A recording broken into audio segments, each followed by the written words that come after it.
حضرت عائشہ کہتی ہیں کہ میں نے رسول اللہ صلی اللہ علیہ وسلم کو کسی نفل کی ادائیگی کے لیے، یعنی سنت بھی اصل میں نفل نماز ہے، ایک فرض ہوتی ہے ایک نفل، پھر جو آپ نے زیادہ تاکید سے پڑھی ان کو سنت قرار دے دیتے ہیں اور باقی جو کبھی کبھار پڑھی وہ نفل ہو جاتی.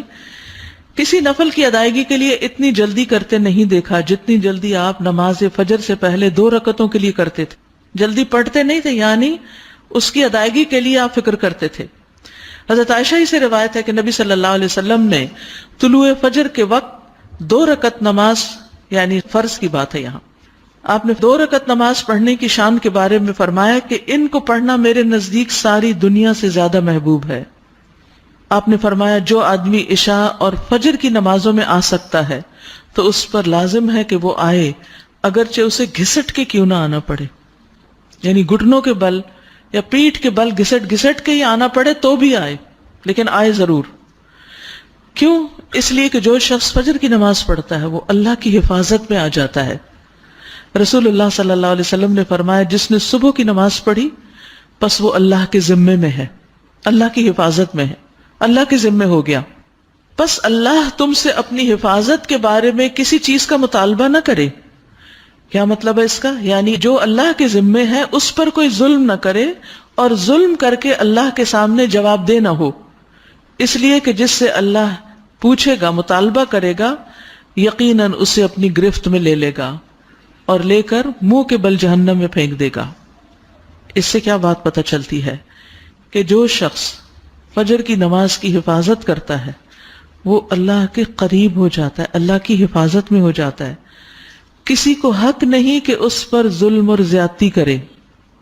جو اس شخص پر زیادتی کرے گا جو فجر پڑھتا ہے تو وہ دراصل اس ذمے میں خیانت کر رہا ہے جس کو اللہ نے اپنے ذمے لیا ہے، اور پھر قیامت کے دن اللہ تعالیٰ ایسے شخص کو پکڑے گا. یعنی فجر پڑھنے والے کی عزت اور احترام لازم ہے، کیونکہ صرف مومن ہی اس کی پابندی کرتا ہے. بہت سے لوگوں کے لیے فجر کی نماز بڑی بھاری ہوتی ہے، وہ ایک خاص وقت سے پہلے نہیں اٹھتے. کچھ لوگوں کی اکثر ہی قضا ہو جاتی، وہ چونکہ دیر سے سوتے ہیں تو صبح اٹھ نہیں پاتے، تو ان کی حفاظت اللہ کے ذمے پہ نہیں ہے.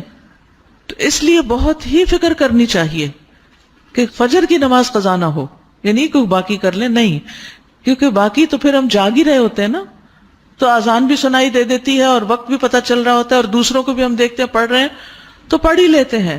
لیکن فجر کی چونکہ ایک ذمہ داری ہوتی ہے اٹھنے کی بھی، اور پھر وقت پر اٹھنے کی، اور پھر مسجد میں جانے کی، تو اس لحاظ سے اس کی حفاظت بہت ضروری ہے. اور فجر پڑھنے والا شام تک اللہ کی حفاظت میں ہوتا ہے. اس میں ایک واقعہ بھی آتا ہے احادیث کی کتابوں میں. اعمش کہتے ہیں کہ سالم بن عبداللہ بن عمر، ابن عمر کے کیا لگے؟ بیٹے، اور حضرت عمر کے پوتے، یہ حجاج کے پاس بیٹھے ہوئے تھے. حجاج کے بارے میں سب جانتے ہیں کہ بہت ظلم کرتا تھا.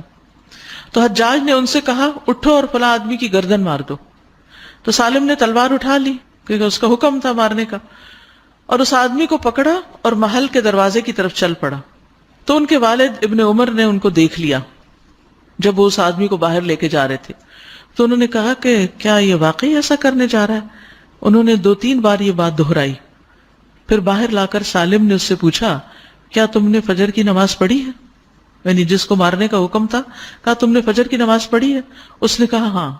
سالم نے کہا پھر تم جس راستے سے جانا چاہتے ہو چلے جاؤ، اور وہ واپس آئے اور تلوار پھینک دی. حجاج نے ان سے پوچھا کیا تم نے اس کی گردن اڑا دی؟ انہوں نے جواب دیا نہیں.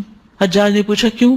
سالم نے جواب دیا میں نے اپنے والد کو یہ کہتے ہوئے سنا ہے کہ رسول اللہ صلی اللہ علیہ وسلم نے فرمایا جس نے فجر کی نماز ادا کی وہ اللہ کی حفاظت میں ہے یہاں تک کہ شام ہو جائے.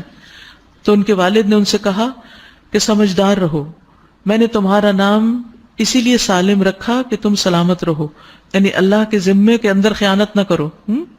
تو بہرحال اس سے یہ پتہ چلتا ہے کہ انسان سے بڑے بڑے حادثے، بڑی بڑی مصیبتیں ٹل جاتی ہیں جب وہ فجر کی نماز کی حفاظت کرتا ہے. اب تو الحمدللہ ہر شخص کے موبائل پر الارم ہوتا ہے اور موبائل ہر شخص کے سرہانے ہوتا ہے، تو کوئی بھی یہ نہیں کہہ سکتا کہ میں صبح نہیں اٹھ پایا. 1 نہیں 2 3 الارم لگا لیں، 5 منٹ کے وقفے پہ رکھ لیں اس کو، کیونکہ جو شخص یہ 2 نمازیں پڑھے گا، بخاری میں آتا ہے، وہ جنت میں داخل ہوگا. ایک اور روایت میں آتا ہے وہ آدمی ہرگز دوزخ میں نہیں جائے گا جس نے سورج نکلنے سے پہلے اور سورج کے غروب ہونے سے پہلے نماز پڑھی، یعنی فجر اور عصر کی. اور پھر آپ نے فرمایا ان نمازوں میں سستی نہ کرو اگر تم اللہ کا دیدار کرنا چاہتے ہو، اس طرح کہ جیسے تم 14ویں کے چاند کو دیکھتے ہو اور تمہیں کوئی دھکم پیل کا بھی واسطہ نہیں پڑے گا. یعنی جو ان نمازوں کی حفاظت کرتا ہے وہ اللہ کے دیدار کے قابل ہوگا. اور پھر بعض اوقات لوگ رات قیام کرتے رہتے ہیں، آخر حصے میں سو کے فجر قضا کر دیتے ہیں.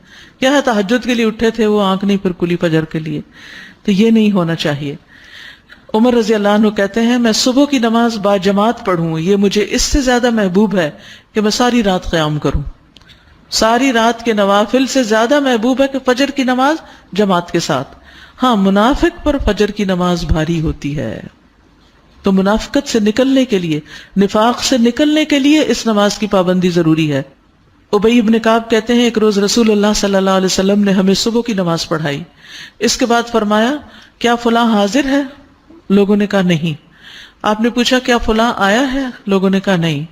آپ نے فرمایا بلا شبہ یہ دو نمازیں منافقوں پر سب سے بھاری ہیں، سب نمازوں سے زیادہ بھاری، یعنی فجر اور عشاء.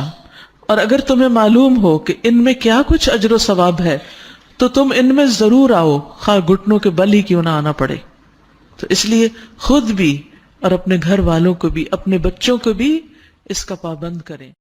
سبحانک اللہم و بحمدک اشہد ان لا الہ الا انت استغفرک